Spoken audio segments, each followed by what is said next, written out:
right now on 5 on Your Side at 10. More than 100 cats rescued from a home in Wildwood. Seeing in the end them finding their forever home really makes it all worth it. Tonight, an animal shelter's call for help. We worked our way into the low 90s today, and that is not what we've been seeing recently. But the humidity will go away, and it'll be a big difference for us as we head into the weekend, how cool it gets and which morning you should need a jacket. Our top story, a guilty verdict in a deadly car crash. It's not justice for my daughter and my granddaughter. Tonight, a mother and grandmother shares her disappointment with the justice system. Carlos Clawson was found guilty this week of second-degree involuntary manslaughter. Good evening, everyone. I'm Kelly Jackson. And I'm Mike Bush. He was convicted for the high-speed crash in North St. Louis that killed his ex-girlfriend and their daughter. New tonight, only 5 on Your Side's Robert Townsend has reaction from the victim's mother and grandmother. Were they always together? Always. Not a day goes by that Melinda Stokes doesn't think about her 29-year-old daughter, Dominique Hicks, and her 2-year-old granddaughter, Damani Hicks. Dominique's love and smile. Damani's, she was a cheerful baby. According to court documents, on the night of March 6, 2021, Hicks and her daughter rode in the mom's Chrysler PT Cruiser in North St. Louis with Hicks' ex-boyfriend, Carlos Clawson. Police say they reviewed surveillance video that showed Clawson drove 61 miles an hour, failed to obey a stop sign near Halls Ferry Circle and Lewis and Clark Boulevard, hit a curb, went airborne, and then plowed into 2 trees. Dominique Hicks was killed. Days later, Hicks and Clawson's critically injured child was taken off life support and died. 3 months before he killed my daughter, my granddaughter, he told me he was going to kill them. Why?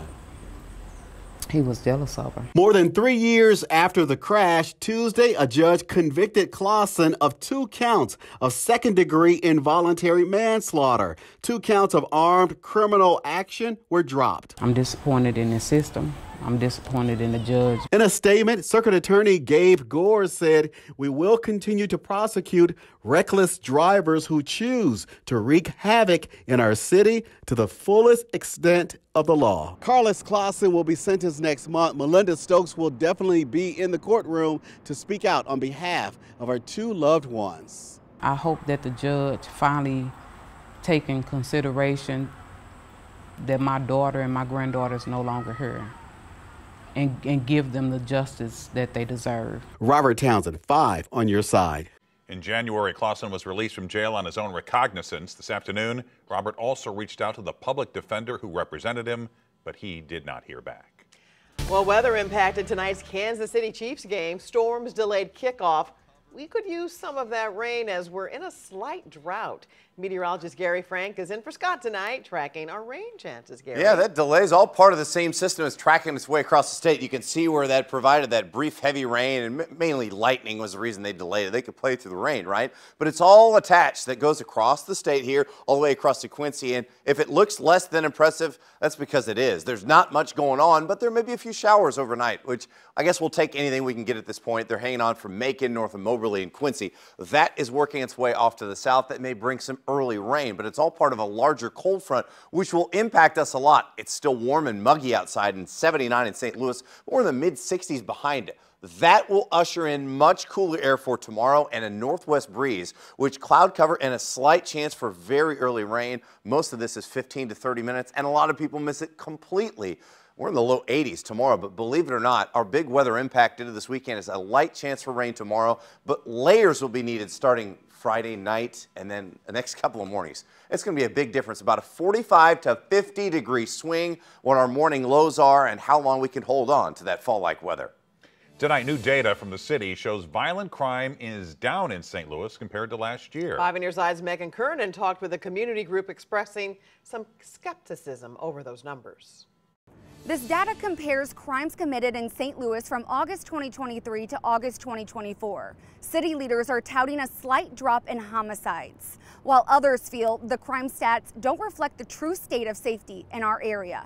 I think it's really not a question of statistics. It's a question of whether people actually feel safe in a neighborhood. Deadly shootings, violent attacks, and armed robberies happening all over the city of St. Louis. Though new data released by the city and SLMPD showed violent crime has gone down 2.2% since last year. Last August at this time we had 109 homicides. This year we had 106. So we're continuing to see that downward trend. That's down from a high of 183 in 2020. Connor Kerrigan, a spokesman from Mayor Tashara Jones's office, says homicides in downtown St. Louis are down by 1 in the past year. However, there was an increase in shooting victims. Downtown year over year has seen a decrease of 42% in violent crime since Mayor Jones took office in 2021.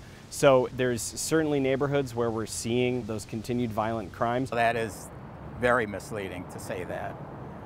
You have to look at all portions of downtown. If you pull up downtown west, you'll see a lot bigger numbers. The neighborhoods that have seen the biggest increase in murders in the past year are downtown west and Dutchtown.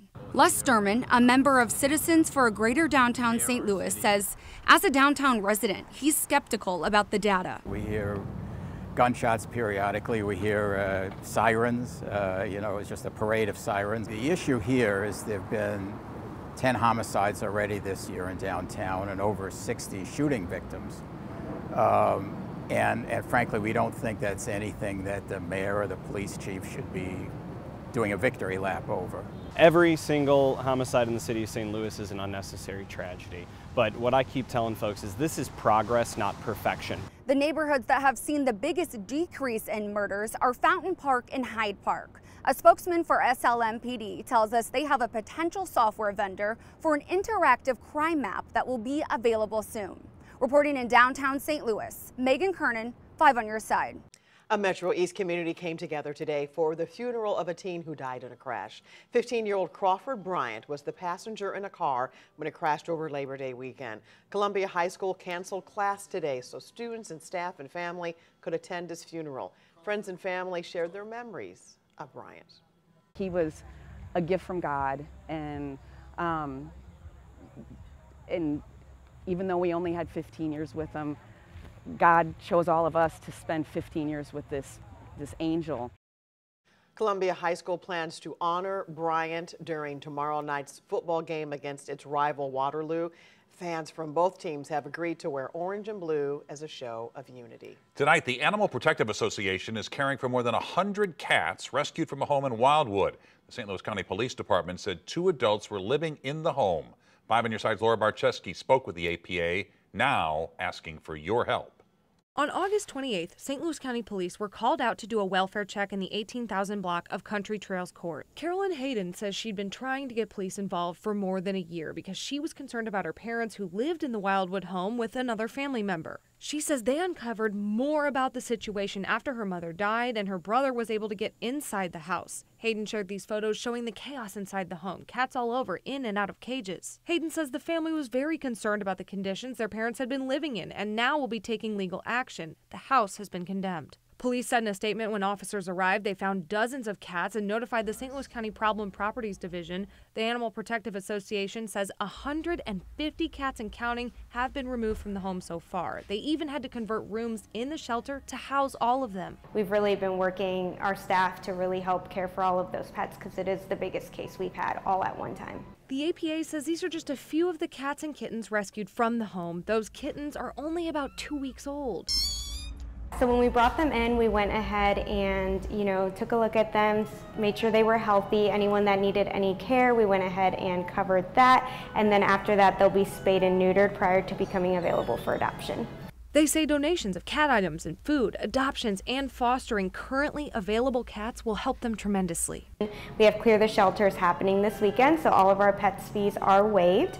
That will help us free up space in our shelter to bring in more, which we are expecting. Reporting in Olivet, Laura Barczewski, 5 on your side.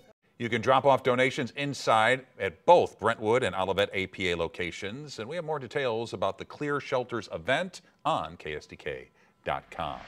A big win tonight for pro-choice advocates in a major battle over the language appearing on the Missouri ballot this November. The court struck down Secretary of State Jay Ashcroft's version of the abortion rights question, calling it, quote, unfair, inaccurate, insufficient, and misleading.